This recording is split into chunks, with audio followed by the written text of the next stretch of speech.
Segundo Reis 9, o reinado de Jeú em Israel. Então o profeta Eliseu chamou um dos filhos dos profetas e lhe disse: Apronte-se e toma este vaso de azeite na tua mão, e vai a Ramote de Gileade. E chegando lá, vê onde está Jeú, filho de Josafá, filho de Ninsi. Entra e faze que ele se levante do meio de seus irmãos. Então leva-o para outro aposento. Toma o vaso de azeite, derrama-o sobre a sua cabeça e dize: Assim diz o Senhor, unge-te rei sobre Israel. Então abre a porta, foge e não te detenhas.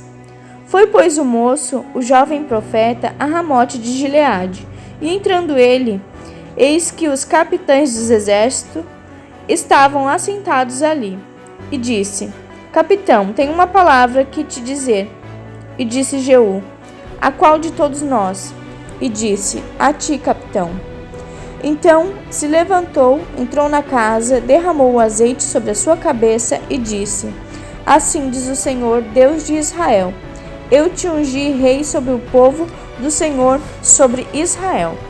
E ferirás a casa de Acabe, teu senhor, para que eu vingue o sangue de meus servos, os profetas, e o sangue de todos os servos do Senhor, da mão de Jezabel. E toda a casa de Acabe perecerá. Destruirei de Acabe todo homem, tanto escravo como livre em Israel. Porque a casa de Acabe hei de fazer como a casa de Jeroboão, filho de Nebate, e como a casa de Baasa, filho de Aías. E os cães comerão a Jezabel no pedaço de campo de Jezreel. Não haverá quem a enterre. Então abriu a porta e fugiu. Jeú derrota Jorão e Acasias. E saindo Jeú aos servos de seu senhor, disseram-lhe: Vai tudo bem? Por que veio a ti este louco? E ele lhes disse: Bem conheceis o homem e o seu falar. Mas eles disseram: É mentira, agora faze-nos saber. E disse: Assim e assim me falou. A saber, assim diz o Senhor: Ungir-te-ei rei sobre Israel. Então se apressaram, tomando cada um o seu manto, puseram debaixo dele, no mais alto degrau, e tocaram a buzina e disseram: Jeú reina. Assim Jeú, filho de Josafá, filho de Ninsi, conspirou contra Jorão. Tinha, porém, Jorão cercado a Ramote de Gileade, ele e todo o Israel, por causa de Azael, rei da Síria. Porém, o rei Jorão voltou para se curar em Jezreel, das feridas que os sírios lhe fizeram, quando pelejou contra Azael, rei da Síria. E disse Jeú: Se é da vossa vontade, ninguém saia da cidade nem escape, para ir denunciar isto em Jezreel. Então Jeú subiu a um carro e foi a Jezreel, porque Jorão estava deitado ali, e também Acasias, rei de Judá, descera para ver Jorão. E o atalaia estava na torre de Jezreel. Vendo a tropa de Jeú que vinha, disse: Vejo uma tropa. Então disse Jorão: Toma um cavaleiro e envia-o ao seu encontro, e pergunte: A paz? E o cavaleiro lhe foi ao encontro e disse: Assim diz o rei: A paz? E disse Jeú: Que tens tu com a paz? Passa para trás de mim. E o atalaia o fez saber, dizendo: Chegou a eles o mensageiro, porém não volta. Então enviou outro cavaleiro. Chegando este a eles, disse: Assim diz o rei: A paz? E disse Jeú: Que tens tu com a paz? Passa para trás de mim. E o atalaia o fez saber, dizendo: Também este chegou a eles, porém não volta, e o andar parece como o andar de Jeú, filho de Ninsi, porque anda furiosamente. Então disse Jorão: Aparelha o carro. E aparelharam o seu carro. Então Jorão, rei de Israel, e Acasias, rei de Judá, cada um em seu carro, saíram ao encontro de Jeú, e o encontraram no pedaço de campo de Nabote, o jezreelita. E sucedeu que, vendo Jorão a Jeú, disse: A paz, Jeú?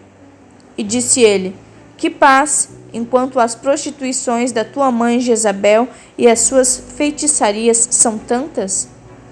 Então Jorão virou o seu carro e fugiu, e disse a Acasias: Traição a Acasias. Mas Jeú entesou seu arco com toda a força e feriu a Jorão entre os braços. A flecha lhe saiu pelo coração, e ele caiu no seu carro. Então Jeú disse a Bidkar, seu capitão: Toma-o, lança-o no pedaço do campo de Nabote, o jezreelita, porque lembra-te de que, indo eu e tu juntos a cavalo, seguindo seu pai Acabe, o Senhor pôs sobre ele esta sentença, dizendo: Por certo que, se eu não visse ontem à tarde o sangue de Nabote e o sangue de seus filhos, diz o Senhor, também não te pagaria neste pedaço de campo, diz o Senhor. Agora, pois, toma-o e lança-o neste pedaço de campo, conforme a palavra do Senhor. O que vendo Acasias, rei de Judá, fugiu pelo caminho da casa do jardim. Porém, Jeú perseguiu, dizendo: Feri também a este. E o feriram no carro, no caminho para Gur, que está junto a Ibleão. E fugiu para Megido, e morreu ali. E os seus servos o levaram num carro para Jerusalém, e o sepultaram na sua sepultura junto a seus pais, na cidade de Davi. E no ano 10º de Jorão, filho de Acabe, começou Acasias a reinar sobre Judá. A morte de Jezabel. Depois Jeú veio a Jezreel, o que, ouvindo Jezabel, pintou-lhe em volta dos olhos, enfeitou a sua cabeça e olhou pela janela. E, entrando Jeú pelas portas, disse ela: Está em paz, Zimri, assassino do seu senhor? E levantou ele o rosto para a janela e disse: Quem está comigo? Quem? E 2 ou 3 eunucos olharam para ele. Então disse ele: Lançai-a daí para baixo. E lançaram-na para baixo, e foram salpicadas com seu sangue a parede e os cavalos, e Jeú a atropelou.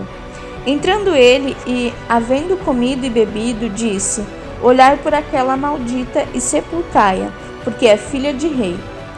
E foram para a sepultá-la, porém não acharam dela senão somente a caveira, os pés e as palmas das mãos.